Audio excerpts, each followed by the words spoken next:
wild musical changes in musicians to the world.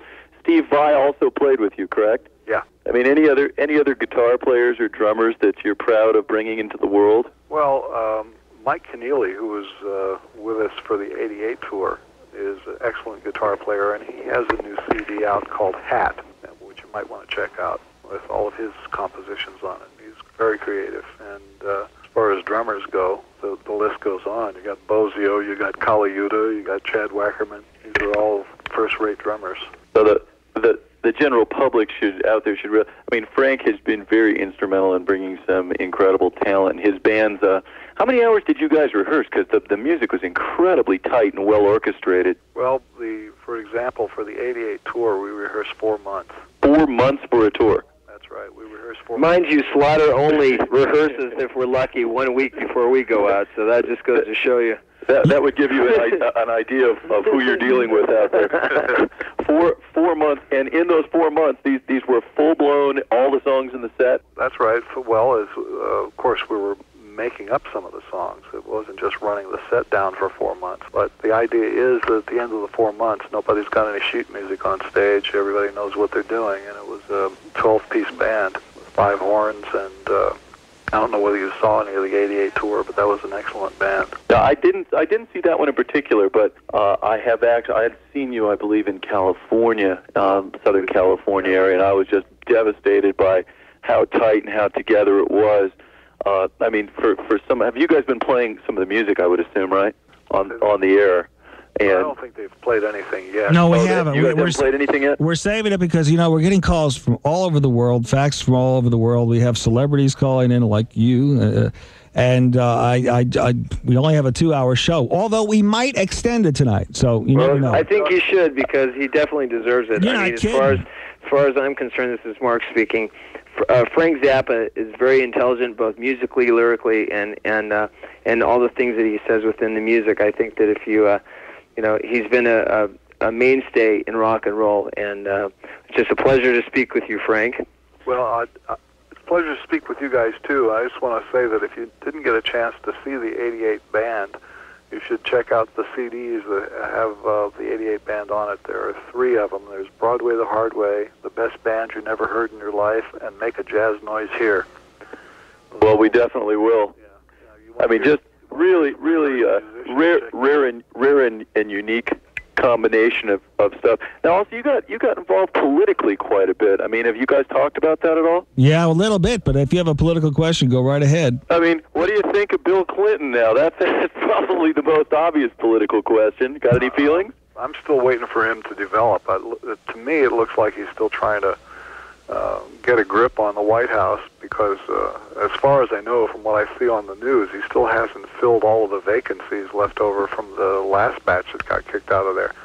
So he's not playing with a full deck. He's still got a bunch more appointments to make, and I think you can look forward to at least another 6 months of shaky maneuvering until he's got all of his people in place. Everybody, just hold on. We're going to take a break. We have Mark Slaughter calling in and Dana Strum. You're in the middle of recording right now, aren't you? Yeah, we're in Las Vegas writing album number 3, about to depart for Los Angeles to start recording album number 3. Well, hold on. Go ahead, Frank. What'd you say? Why don't you make up a song about Beavis and Butthead? Yeah, our heroes. All right, East Coast Live. Slaughter and Dana Strum calling in for Las Vegas. Las Vegas. Mark, where did we leave off? You were asking something about politics? About political involvement, actually. I didn't know if as many people were aware of Frank being involved. I mean, Frank, you spoke at either the House of Reps or something at one point, didn't you? Yeah, or addressed the Senate? It was in the Senate, but it was a subcommittee. It wasn't. I wasn't talking to the whole Senate. It was in 1985 during the PMRC hearings. Remember that? In fact, I remember Frank was on Nightline at the time. Yeah, with Tipper Gore. That's right, he was, and he's very, very, very articulate. I think that, it's real funny. A lot of people in rock and roll don't think that rock and rollers are intelligent. I think that Frank Zappa is definitely a person who's changed that view. You remember how he'd get up in front of this committee and he would state his mind, and how many other rock and roll bands just watched on the sidelines and didn't do anything? No, very. So how was that experience for you when you finished up? How did you feel when you finished? Well, it's hard to describe how much hate you can have for an institution once you've encountered it. I mean, I had my suspicions about these guys before I went there, but after meeting them, you really do lose all respect for the. I mean, just it was so bogus. And I brought my kids with me so that they could see our government at work, and they were just as shocked and chagrined as I was.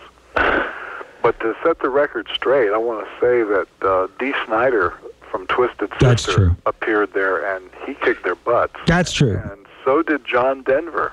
They thought he was going to be Mr. Nice Guy, and he went in there and he actually called them Nazis. Yeah, he did. That's right. Yeah, got to give him credit. That's true.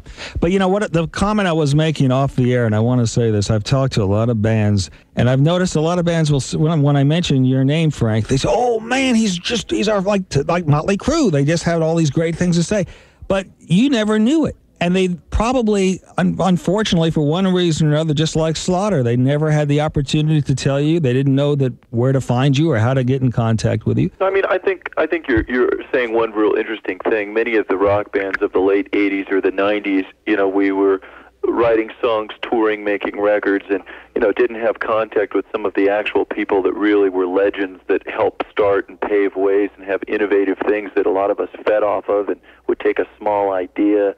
I mean, Frank's guitar playing and solo moments are also like very unusual and real wild. And I'm sure many of us have listened to those and had influences that nobody would ever think. You'd say Frank Zappa or say something, and you wouldn't believe that. But it would be difficult. Again, bands of the late '80s and '90s, we wouldn't have a lot of room to talk about that other than in an influence. So when you particularly played me the song and thought that was going to throw me off my rocker, I was laughing because that was my youth. Yeah. Now listen, guys, I'm so glad that you got through and had a chance to talk to Frank. I wish we had more time, but the lines are ringing off the hook, and we got to move on. Well, we want to wish you obviously the best of luck, and hope that the world recognizes you for everything that you are, and everything that the world should know. Let's hope that we can uncover in a couple hours here. Yeah, don't forget to write that song about Beavis and Butthead. We're doing Beavis and Butthead. Beavis and Butthead. You will find a special dedication to. Okay. Mark Slaughter, Dana Strum, thanks a lot. Best of luck to you. Can't wait for your new stuff too, man. Thank you. We'll see you soon. Talk see to you soon. Bye-bye. Bye-bye. All right. Oh, see, I told you, Frank, you just never know who's going to call in. That's true. That's true, and we're just beginning, even though we're into the second hour. All right, let's take some more calls here. We have Mike in New Jersey listening to us. You're on with Frank Zappa. Mike, you're on East Coast Live. Hi, Frank. Hi, Mike. How you doing? Okay. Well, I'd just like to take the first opportunity here to just thank you for years of countless hours of entertainment through your music, your videos, your stage shows, things you've written. Ah, man. There's a couple things I want to know about in your book. One of the chapters on All About Music. Yeah. How much sarcasm was there in your 4 rules of music composition? There's always a little bit of sarcasm in everything, but I think basically the rules work. Yeah, I tended to agree. They've been a tremendous influence on me. The other chapter on marriage as a Dada concept and child rearing.